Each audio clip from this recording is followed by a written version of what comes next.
statement atau mungkin respon yang berbeda terkait mengenai kebijakan yang baru saja diambil oleh Bank Indonesia yang tetap dengan stance-nya tetap mempertahankan atau monetary policy-nya tetap mempertahankan suku bunga acuan. Nah ini seperti apa kalau dari Mas Argun melihat ya menanggapi apa yang diambil oleh Bank Indonesia, dampaknya terhadap daya tahan rupiah juga seperti apa?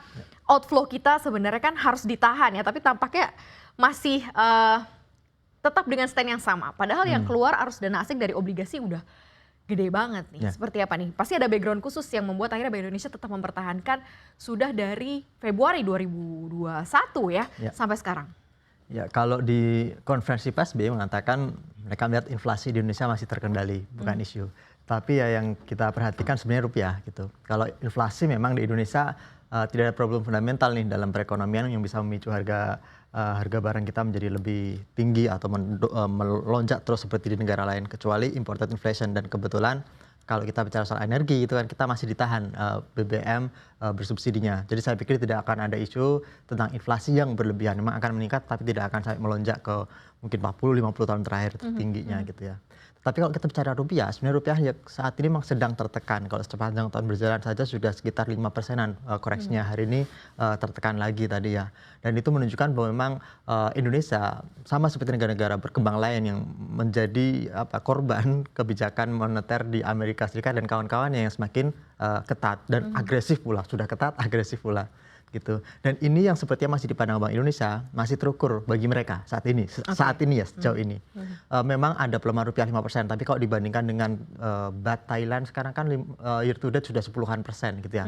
Filipina peso juga sudah 10%. Jadi 2 kali lipat tekanannya yang dialami oleh mereka. Jadi 5% depresiasi rupiah itu dinilai masih relatif tidak mengkhawatirkan dan BI percaya masih bisa mengintervensi itu dengan instrumen-instrumen yang mereka miliki, instrumen konvensional non suku bunga. Jadi mungkin itu yang menjadi pertimbangan Bank Indonesia. Itu akan menjadi kebijakan paling terakhir begitu ya, mungkin menaikkan suku bunga. Walaupun sebenarnya para pelaku pasar sudah menunggu sebenarnya Mas Argun untuk ada sedikit sweetener, naikin lah sedikit. Tapi kalau dari sisi urgency belum dilihat bahwa saat ini momentum atau urgensinya cukup ada ya? Kalau menurut pandangan saya sebenarnya sudah mulai terbuka gitu. Karena perlu diingat kebijakan moneter kita itu sejak tahun 2020 itu Bank Indonesia selalu menyatakan kita ahead of the curve. Jadi kalau negara-negara lain itu masih menahan suku bunganya, kita sudah turunin dulu. Karena kita berasumsi bahwa pada tahun 2022, 2021 akhir dan 2022 sekarang ini itu momentumnya adalah pemulihan gitu ya. Tidak ada lagi lockdown dan kemudian ekonomi bergulir kembali dan semuanya akan kembali normal. Makanya Bank Indonesia sudah membuka jalan lebih dahulu, dilonggarkan moneternya dengan harapan nanti likuiditas berlimpah pada tahun 2022. Tetapi kemudian kan ada perubahan situasi perang yang memicu kondisi yang seperti sekarang yang kita hadapi. Nah ini kalau kemudian sikap ahead of the curve tadi itu yang terjadi pada setahun yang lalu itu tidak dikoreksi gitu ya. Jangan-jangan kita kebablasan gitu. Yang lainnya belum menurunkan suku bunga secara drastis, kita sudah turun duluan. Ketika yang lain malah memilih menaikkan, kita masih di bawah ini, belum menaikkan kembali. Nah itu yang menjadi kekhawatiran mungkin sebagian pelaku pasar kita bahwa kita bisa jadi ketinggalan ini. Gitu.